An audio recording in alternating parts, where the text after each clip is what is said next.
Du fait de la crise sanitaire, de nombreux expatriés français ont perdu leur emploi ou leur entreprise. En avril 2020, le gouvernement a alors mis en place un dispositif d'aide destiné à ceux qui se retrouvent dans la précarité.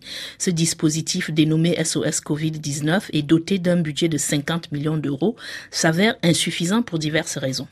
80 élus des Français de l'étranger de toute tendance politique viennent d'écrire au Quai d'Orsay pour demander la réévaluation de cette aide d'urgence, mais aussi un changement dans les méthodes d'attribution. Florian Bohème, conseiller des Français de l'étranger au Cambodge et initiateur de cette requête. Le dispositif SOS Covid-19 consiste en fait dans le versement d'une indemnité relativement faible puisque on peut l'estimer à environ 150 € par foyer demandeur. Le calcul de l'aide en fait est adapté à la situation économique de chaque pays, mais la moyenne pour le monde entier est de 150 € par mois et par foyer. Et c'est un budget global de 50 millions d'euros.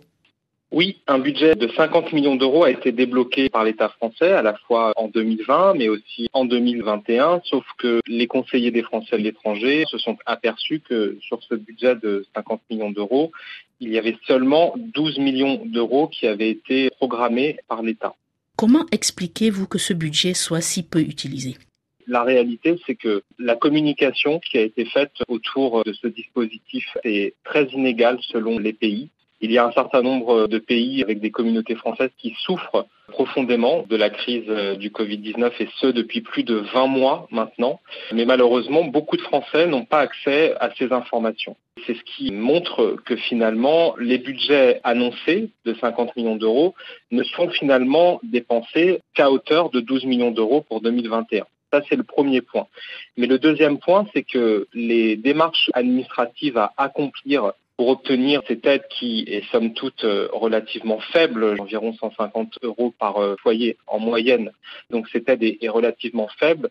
Lorsque vous faites un dossier de demande, vous devez par exemple fournir vos relevés bancaires sur les 6 derniers mois pour pouvoir justifier d'une baisse très forte de revenus. C'est pour cela que les conseillers des Français de l'étranger, de toute tendance politique, se sont réunis et ont écrit un courrier au ministère des Affaires étrangères et à Jean-Baptiste Lemoyne, le secrétaire d'État aux Français de l'étranger, 80 signataires de ce courrier pour demander au ministre de bien vouloir réévaluer ce dispositif. Quelle est très concrètement votre demande auprès du gouvernement aujourd'hui ? À la fois le réévaluer de manière financière, parce qu'on s'aperçoit que cette somme n'est pas suffisante pour être un secours d'urgence. La crise du Covid dure. Dans beaucoup de pays où finalement des communautés françaises travaillaient autour du tourisme, le tourisme étant complètement à l'arrêt, eh bien toutes ces personnes n'ont plus du tout de revenus depuis plusieurs mois maintenant, et c'est le seul dispositif public français. Alors ça a le mérite d'exister, mais il faut poursuivre justement cet accompagnement et faire en sorte que les montants qui sont annoncés, à savoir une enveloppe de 50 millions d'euros, soient dépensés à la fin de l'année 2021.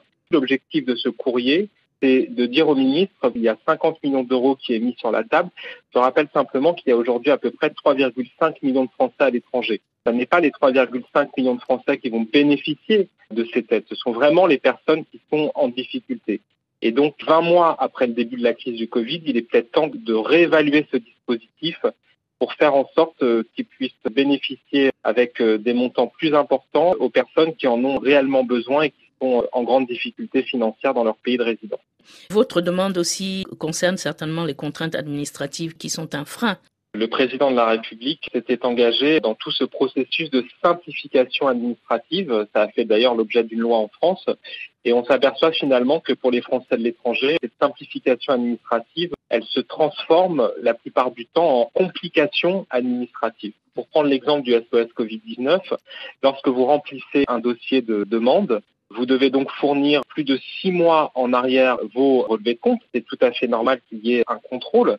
Mais si vous êtes chef d'entreprise, on vous demande par exemple, si possible, de fournir le bilan d'un expert comptable. Quand vous êtes en très grande difficulté financière, que votre entreprise est en difficulté, est-ce que vous avez les moyens de payer par exemple le bilan de votre expert comptable pour demander cette aide mensuelle de 150 €. Donc il faut aller à la fois vers une simplification administrative de ces demandes, notamment en faisant confiance aux élus des Français de l'étranger qui connaissent les communautés locales, qui savent précisément qui est qui fait quoi et qui peuvent donc apporter un regard bienveillant sur les demandes des personnes en difficulté. Et puis bien évidemment d'essayer de réévaluer financièrement cette aide parce que soutenir nos communautés françaises partout où elles sont dans le monde aujourd'hui coûte de toute façon beaucoup moins cher que d'avoir des retours en France par dizaines ou par centaines de milliers dans les prochains mois. Est-ce qu'il y a un espoir que cette demande aboutisse, à votre avis, aboutisse rapidement? Moi, ce que je peux vous dire, c'est que même si nous ne sommes pas d'accord sur tout, le ministre des Français de l'étranger, Jean-Baptiste Lemoyne, fait preuve d'écoute et nous avons envoyé ce courrier. Nous avons une réponse de son cabinet disant qu'il reviendrait vers nous. Maintenant, bien évidemment, il faut aussi que l'on part aux urgences et s'il y a du budget qui reste pour l'année 2021, il serait logique que le ministre prenne cette décision très rapidement et demande aux différents consulats de justement réévaluer ce dispositif au niveau financier, de façon à pouvoir venir en aide aux personnes qui en ont besoin.